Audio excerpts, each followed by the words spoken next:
Allez la team, salut, j'espère que tu vas bien, c'est GRM. Aujourd'hui, premier épisode de 2025 sur le suivi du PEA. Tu sais, j'ai commencé à mettre ça en place il y a quelques temps. Pas mal de monde apprécie.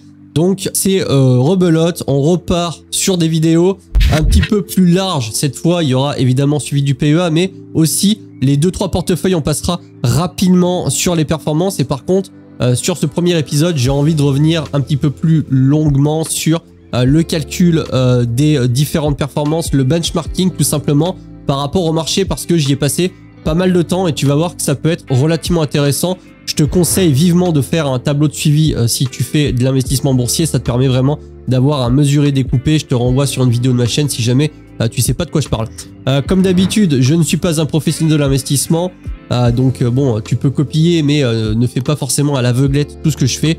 Le but sur cette chaîne et sur cette série de vidéos, c'est que je te montre en transparence un petit peu ce que ça peut donner à un gars qui fait son investissement dans sa chambre et qui essaie tout simplement d'avoir le maximum de performance, et pourtant c'est pas si évident que ça. Alors tu vas le voir dans cette vidéo, je vais utiliser comme d'hab la plateforme Fortuneo, hein, c'est mon courtier depuis 10 ans maintenant. Je suis pas forcément sponsorisé par Fortuneo, maintenant c'est un courtier qui fait parfaitement le boulot. En ce moment d'ailleurs tu as les primes de parrainage qui ont bien augmenté. On était quasiment à 30 balles sur le PEA pendant plusieurs mois en 2024. Maintenant on est à 100 €, donc vraiment si jamais tu avais dans l'idée d'ouvrir un PEA, traîne pas trop.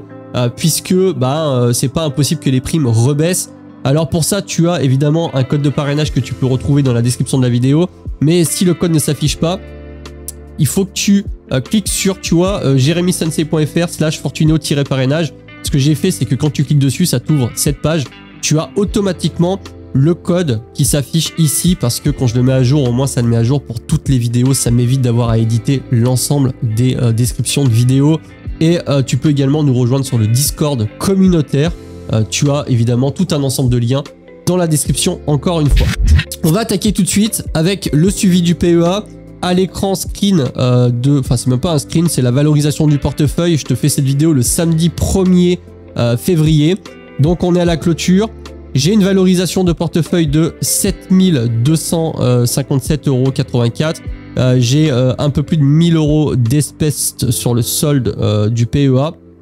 Et au niveau des lignes, eh bien, je te l'avais dit, hein, CF, les précédents épisodes, j'étais sorti du marché dans l'attente de l'investiture de Trump officielle qui s'est passée le 20 janvier. Parce que je me suis dit, on sait jamais. En tout cas, c'est comme ça que j'ai vu la chose. Donc, j'étais totalement sorti du marché. Et là, tu peux le voir que je suis re-rentré, et donc sur deux lignes. La première, c'est une action individuelle qui s'appelle ASML Holding, voilà, qui est la société qui fabrique globalement les machines qui permettent de faire les microprocesseurs, les puces, etc., les composants, Blackwell et compagnie. Et évidemment, et toujours pareil, le tracker, donc l'ETF Amundi Nasdaq 100 Daily, 2 fois. Alors là, si jamais tu viens d'arriver sur cette vidéo, faut vraiment que je te mette en garde. Ces trackers, c'est des trackers en levier. Moi, j'ai décidé de prendre du levier parce que ma situation me le permet. C'est relativement risqué, hein. Par contre, c'est pas du levier en compte de marge, c'est-à-dire que si tu te retrouves avec ta ligne à 0, tu ne dois pas forcément d'argent à la banque, mais c'est un levier x2 en journalier. Donc ça veut dire que si ça fait plus 2, toi tu fais plus 4, mais si ça fait moins 2, eh bien toi tu fais globalement moins 4. Voilà. Donc vraiment faire attention à ça. Si tu es nouveau, renseigne-toi bien sur le levier. Moi, tu vas le voir sur ma chaîne, je parle beaucoup de levier parce que c'est comme ça que j'aborde mon PEA, tout simplement parce que j'estime qu'il n'y a pas énormément d'argent dessus. Et puis à côté, je le répète, mais si tu es nouveau, j'ai pas mal de sécurité au niveau de l'immobilier locatif parce que j'ai beaucoup investi entre 2015 et 2022. Donc voilà, fais attention. Mais une valorisation à 7257,84 €. Et donc dans le tableau de suivi, eh bien, on marque évidemment la valorisation à la clôture. Donc on est à 7257. Attends, que je dise pas de conneries. Oui, c'est ça. 7257. On peut même mettre 58 parce qu'on arrondit tout le temps à l'unité supérieure ou inférieure suivant les dixièmes. J'ai mis 500 € d'apport. Et comme d'habitude, eh bien, je fais mon calcul de performance mensuelle en ne prenant pas en compte l'apport, évidemment, donc les apports ou les retraits, sinon ça fausserait quand même pas mal la valeur. Et on se retrouve avec moins 0,17% pour ce premier mois de janvier 2025. Donc c'est pas forcément top, mais rappelle-toi, moi ce qui s'est passé, c'est que du coup, voilà, je te mets sur TradingView. Je vais agrandir un petit peu. Voilà. Donc là, je suis sur l'ETF que je suis, hein, le Nasdaq 100 Daily x2. Et j'avais décidé de vendre 100% de mes positions à ce niveau-là. Et du coup, j'ai racheté à l'investiture. Donc tu peux voir qu'il y a un delta entre les deux. Évidemment, j'ai perdu de la performance. Et en plus de ça, ce qui s'est passé, c'est que à quelques jours près, j'achète le LQQ et il prend quasiment moins 10. Je l'ai vu à plus de moins 10% sur mon PEA. Suite à l'annonce, tu sais, de DeepSeek, l'intelligence artificielle chinoise, tout le monde a un peu pris peur. Bref, ça s'est bien repris et à l'heure d'aujourd'hui, je suis même légèrement positif. Quoi qu'il en soit, techniquement, si tu fais du DCA sur de l'ETF classique, non leveragé, tu n'as pas besoin de rentrer, sortir. Moi, c'est simplement que je l'avais montré sur la courbe du SPX. Je trouvais qu'on était un petit peu haut au niveau des obliques et je me suis dit, on sait pas trop, je savais pas trop comment le marché allait réagir. Et tu me diras, personne ne peut savoir. Mais dans un souci de précaution, j'ai préféré tout simplement sortir mes positions au cas où. Donc maintenant que j'ai vu un petit peu ce que ça donne et que surtout que Trump est en place, eh bien, pas de souci. Je re-rentre. C'est pas pour ça que le marché va forcément monter, j'en sais rien. Même si encore une fois, la tendance long terme, puisque si on regarde les marchés, la tendance long terme du Nasdaq 100 en est quand même haussier. Et sur le S&P 500, bah pour l'instant, on est toujours haussier si on s'en fie tout simplement à la partie graphique, analyse graphique. On va se remettre sur le fichier Excel. Donc, on est sur moins 0,17%. Et sur la partie de droite, je peux te montrer. Là, ici, tu as un petit peu le récap avec les datas qui vont nous servir à faire le benchmarking. Tu peux le voir qu'en investissement total, donc sur le PEA, j'ai mis 6 668,39 €. La capitalisation totale à l'instant T est de 7 258 €, ce qui me donne une plus-value nette latente de 590 € à peu près. Et ici, on a le benchmarking. Alors, on en reparlera un petit peu après parce qu'il y a de la performance, comme tu peux le voir, en TWR et j'ai mis performance nette. Et en plus, il y a encore un autre calcul. Je vais t'expliquer ça, comme je te l'ai dit, tout simplement dans la deuxième partie de la vidéo. Donc, quand on compare un petit peu la performance par rapport au S&P 500, puisque depuis le départ, j'ai décidé de me benchmarker par rapport au S&P 500, eh bien, on est un petit peu en dessous, hein, puisqu'on est à moins 0,17%, alors que le S&P 500, lui, fait 3,03%. On va quand même aller vérifier. SP500, 6040. Alors attendez, on va quand même réajuster la valeur. 6040. Donc le S&P 500 fait 2,70. C'est ce qu'on doit voir ici puisque dans ce tableau, le calcul se fait automatiquement. Tableau que tu peux encore une fois télécharger gratuitement. Il y a le lien dans la description. Il faut que tu remplisses par contre tes valeurs. Il y a des calculs et des formules automatiques. C'est un Google Sheet, donc ça fait appel à des fonctionnalités comme des fonctionnalités Google Finance de Google Sheet avec une automatisation dans certains endroits. Il faut que tu regardes un petit peu, donc t'hésites pas. Donc 2,7% pour le S&P 500 en year to date. Le Nasdaq 100 quant à lui est à 2,22%. Le PEA en total weight return, donc c'est une méthode de calcul de rendement, hein, en year to date, donc depuis le 1er janvier est à moins 0,17, c'est ce qu'on a vu. Et depuis le départ, eh bien le S&P 500 est à 16,46. Donc le départ, c'est le moment où j'ai repris mon PEA. Donc je le rappelle, c'était le 07,05 2024.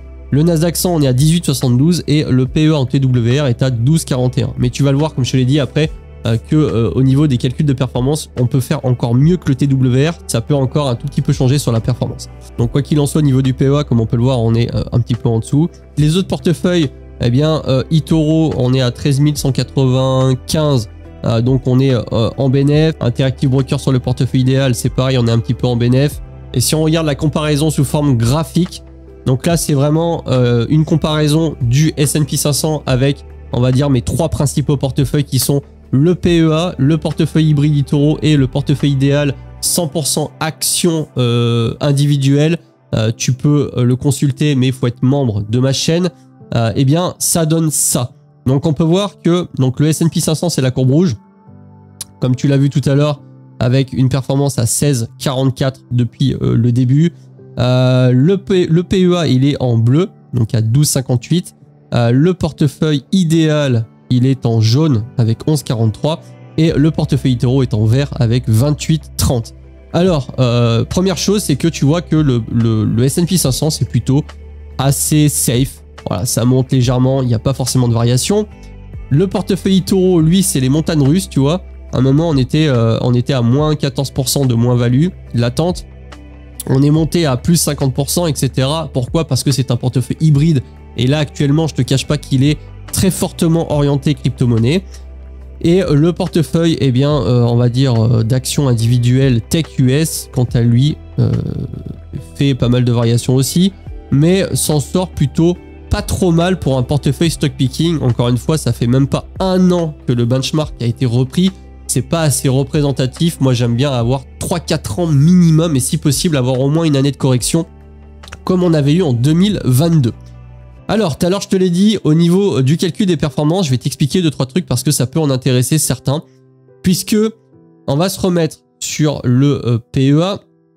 Globalement, j'ai remarqué, donc tu as le premier calcul de performance bête et méchant.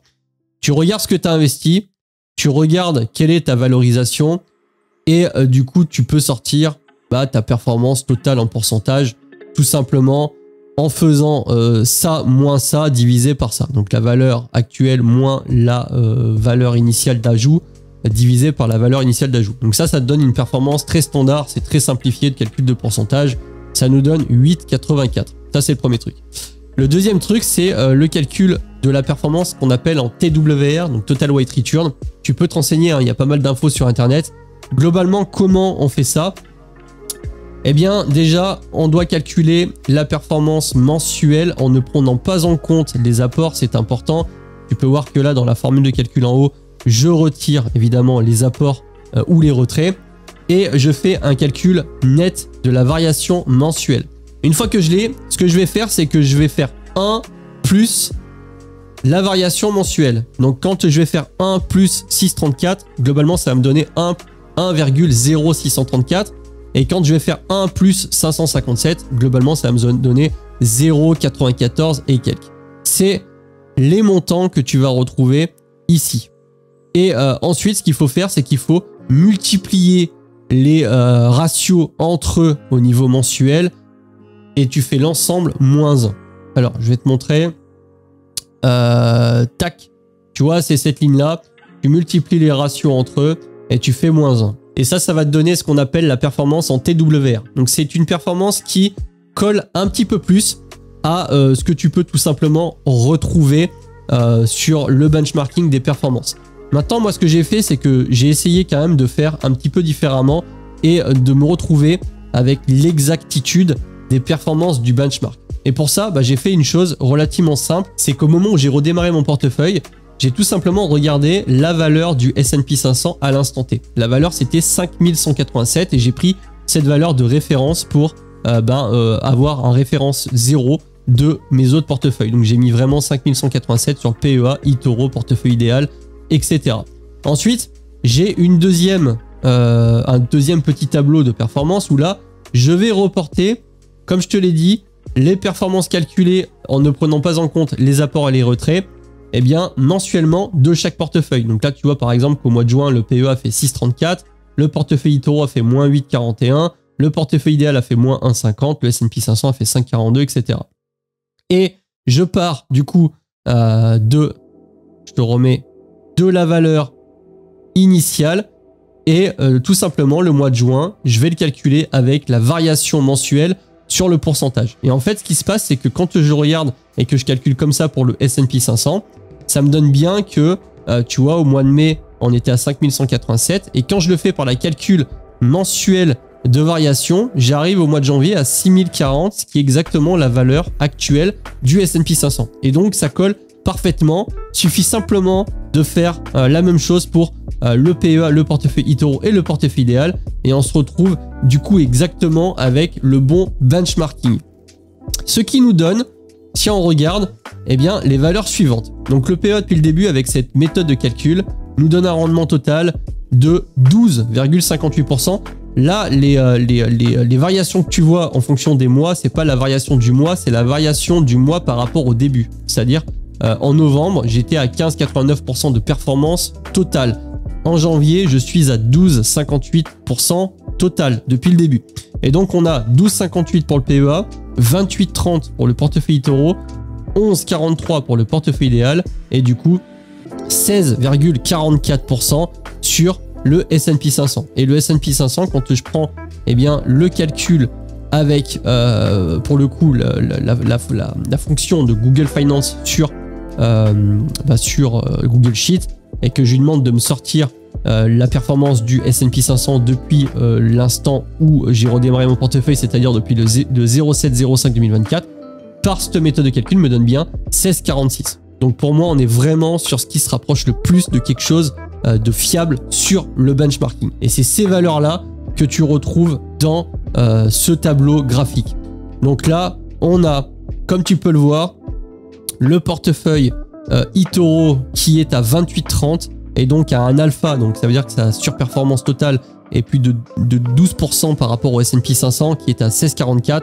Mon PEA est un petit peu en dessous à 12,58 et le portefeuille idéal est à 11,43. À savoir que le portefeuille taureau qui est axé principalement crypto, là actuellement je l'ai en 100% crypto, on devrait bénéficier d'une belle hausse si le cycle se déroule comme j'ai envie qu'il se déroule. Donc ça va être relativement intéressant et ensuite évidemment pour avoir ma performance totale, je fais la moyenne de tous les portefeuilles sur la même méthode de calcul et je pourrais rajouter une courbe, mais après ça ferait peut-être trop.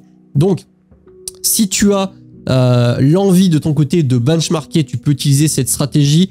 Comme je te l'ai dit, j'y ai passé quand même pas mal de temps et honnêtement ça donne ce qui ressemble le plus à la réalité sur la comparaison par rapport au S&P 500 ou n'importe quel autre indice. Moi, je trouve que pour l'instant, ça se déroule pas trop mal. Je suis pas forcément totalement à la rue, tu vois. Bien évidemment, je m'éparpille un petit peu puisque j'ai 3 portefeuilles et je sais que certains me l'ont reproché. Jérôme, tu t'éparpilles trop, t'en mets de partout. C'est aussi parce que j'ai envie de le faire et c'est aussi parce que j'ai envie de vous montrer que on peut arriver à faire quelque chose de pas trop mal en prenant le temps de faire les choses correctement. N'hésite pas à me mettre une suggestion en commentaire. Si de ton côté tu as une interrogation ou si tu as tout simplement une suggestion, peut-être quelque chose que je pourrais rajouter dans les prochains épisodes. C'est vrai que de mon côté je fais beaucoup de choses, je te partage en vidéo l'essentiel, mais parfois tu sais je suis en train de travailler sur par exemple ce type de calcul et j'essaie de trouver vraiment une formule qui fonctionne bien. Donc voilà, j'espère que ça t'a donné des idées. Encore une fois, n'hésite pas à nous rejoindre sur le Discord. Tu as tout un ensemble de QR codes qui défilent peut-être dans la vidéo. Je les mettrai à droite à gauche. Tu as également le Telegram où j'ai une stratégie complète couplée action crypto-monnaie. Pour le coup, là, les performances sont encore meilleures que ce qu'on a sur le eToro. Donc, bon, on va voir. L'idée, encore une fois, c'est d'essayer de surperformer au maximum les indices. C'est pas quelque chose de facile. Et c'est surtout qu'il faut voir ça sur le long terme. Même si pour l'instant, le portefeuille eToro surperforme le S&P 500. Comme je te l'ai dit, là où ça va devenir intéressant, c'est sur les phases de baisse et sur le long terme. Parce que surperformer un marché sur quelques mois, ça peut être relativement facile. Le surperformer sur 10, 15, 20 ans, c'est une autre paire de manches.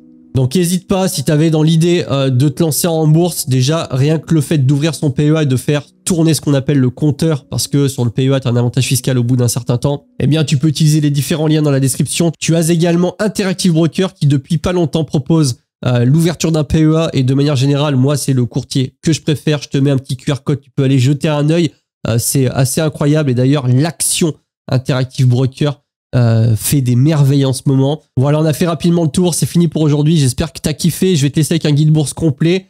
Et n'hésite pas, encore une fois, si tu as la moindre question, je suis aussi sur le Instagram. Je te dis à la prochaine, c'était Jérém. Salut!